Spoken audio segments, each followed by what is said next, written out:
Good morning students. मैं Manoj Singh, Hindi teacher, Daffodil Public School के।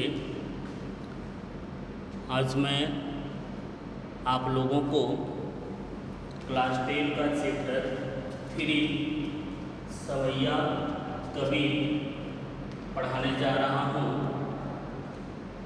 इसमें जो लेखक हैं देव जी, इनका जन्म 1673 ईस्वी में और मृत्यु 1767 ईस्वी में हुआ था। जैसा कि हम और आप जानते हैं, इस पाठ्य पुस्तक में संकलित जो सवैये हैं, इस सवैये में श्री कृष्ण के रूप सौंदर्य का मनोहारी चित्रण किया गया है। इनके पैरों में पाजीब है, पायल, कमर में तगड़ी बंधी हुई है यानी कि घुंघरू, और इनकी ध्वनि बड़ी ही मोहक है। बिल्कुल पीला वस्त्र धारण किए हुए हैं और गले में वन की माला अर्थात फूलों की माला शोभित है। उनके मुख चंद्र पर एक बहुत सुंदर हंसी बिखरी हुई है। वे जग मंदिर के दीपक के समान और ब्रज के दुल्हा के समान प्रतीत हो रहे हैं। प्रथम कवित्व में बसंत को एक शिशु के रूप में, एक बच्चे के रूप में यहाँ चित्रित किया गया है। यह शिशु पेड़ की डालियों के पल्ले में जो नए पत्ते आते हैं उस बिछौने पर बिल्कुल सोए हुए हैं। पवन इसे झुलाता है और जितने भी पंछीगण हैं इसकी सेवा में जुटे रहते हैं।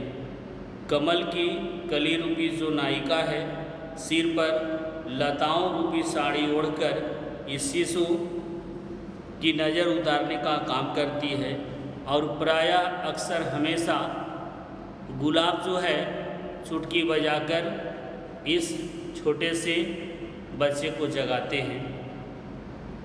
दूसरे कवित्व में कवि ने पूर्णिमा की चांदनी को एक पारदर्शी मंदिर का रूप दिया है। यह मंदिर सफ़ेद संगमरमर का बना हुआ है। ऐसा लगता है मानो दही का समुद्र उमड़ पड़ा हो।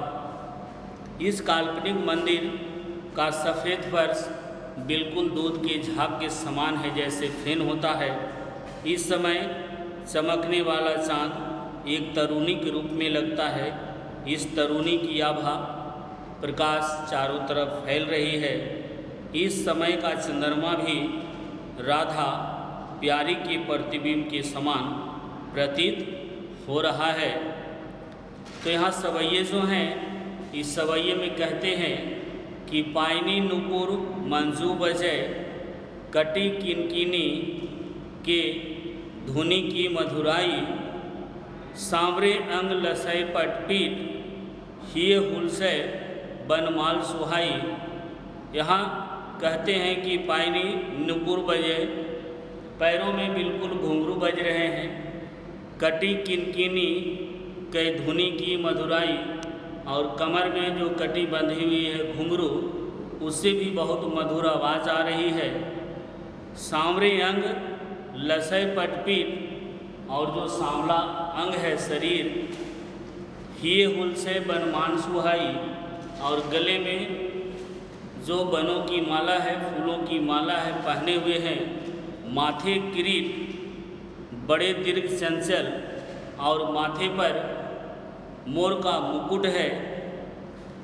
मंद हंसी मुख चंद्र जुनहाई, और यहाँ कहते हैं कि मुख पर मंद मंद मुस्कान जैसे चेहरे पर चांदनी की तरफ फैली हुई है। जय जग मंदिर दीपक सुंदर, जैसे वह पूरे संसार के मंदिर के दीपक के समान हैं। और श्री ब्रज दुल्हा देव सहाई, और जैसे वह पूरे ब्रज के दूल्हे के समान प्रतीत होते हैं। यहाँ पर दूसरे कवित्व में बहुत सुंदर वर्णन किया गया है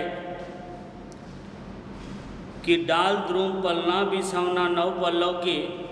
यहाँ कहते हैं कि जो डाल है, पेड़ों की डाल, इस पर नए पत्ते का जो बिछौना है, सुमन सिंगुला सोहे तन छवि भारी दे। यहाँ कहते हैं कि वृक्षों की जो डालियाँ वो तो झूला है और कोमल पत्तों का बिछौना बिछा हुआ है। इसके ऊपर सुंदर फूलों के वस्त्र उसके अत्यधिक सुंदर शरीर की शोभा को बढ़ाते हैं। पवन झुलावे केकी कीर बतरावे। यहाँ कहते हैं कि कोयल अपने हाथों की ताली बजा बजा कर उसे प्रसन्न करने का, बहलाने का प्रयास करती है और ताली बजाकर पूरित पराग सो उतारो करे राई नोन। और यहाँ कहते हैं कि जैसे माता राई नमक आदि को लेकर बच्चों का नज़र उतारते हैं, उसी तरह से यहाँ कमल की सुंदर रूपी कली नायिका जो है वह उनकी नज़र उतार रही है। कंस कली नायिका लतान सिर साड़ी दे, वह अपने माथे पर साड़ी का आंचल लेकर उसे नज़र उतारती है। मदन महीप जूको बालक बसंत ताही पर ताही जगावत गुलाब चटकारी दे। यहाँ कहते हैं इसी प्रकार कि राजा कामदेव के जो पुत्र हैं, बसंत को प्रातःकाल गुलाब चुटकी बजा बजा कर उठाने का प्रयास करते हैं। और अंतिम जो है कवित, इसमें कहा गया है कि जो स्फटिक शिलाओं से तैयार भवन है, अर्थात सफ़ेद संगमरमर से बना हुआ जो भवन है, हम उम्र सखियों के साथ खड़ी राधा की रूप सौंदर्य का इसमें वर्णन किया गया है कि फटिक शिलानी सौ सुधारियो सुधा मंदिर उदधि दधि कोसो अधिकाई उमगे अमंद। यहाँ पर राधा को स्फटिक शिलाओं से बने एक मंदिर में खड़ी है। इस भवन में दही के समुद्र की तरंगों सा अपार आनंद उमड़ रहा है। बाहर ते भीतर लो भीति न दिखिए देव।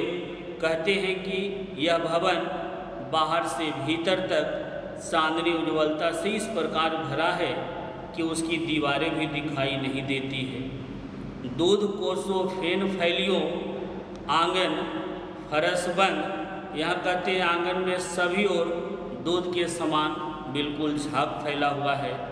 तारा सी तरुणी तामे ठाड़ी झिलमिल होती, अर्थात आंगन बिल्कुल स्वच्छ और सुंदर है, तारों के समान बिल्कुल झिलमिल जगमगा रही है। आरसी से अंबर में आभा से उजारी लगे। उनके शरीर की चमक सफ़ेद मोतियों की तरह जो है वह आकाश की चांदनी की तरह लग रही है। प्यारा राधिका को प्रतिबिंब सो लागत चंद। जो आकाश की चांदनी है उस भवनों के दर्पण में बड़े प्रतिबिंब जैसी लगती है और चंद्रमा राधा की परछाई जैसी प्रतीत होती है। Thank you.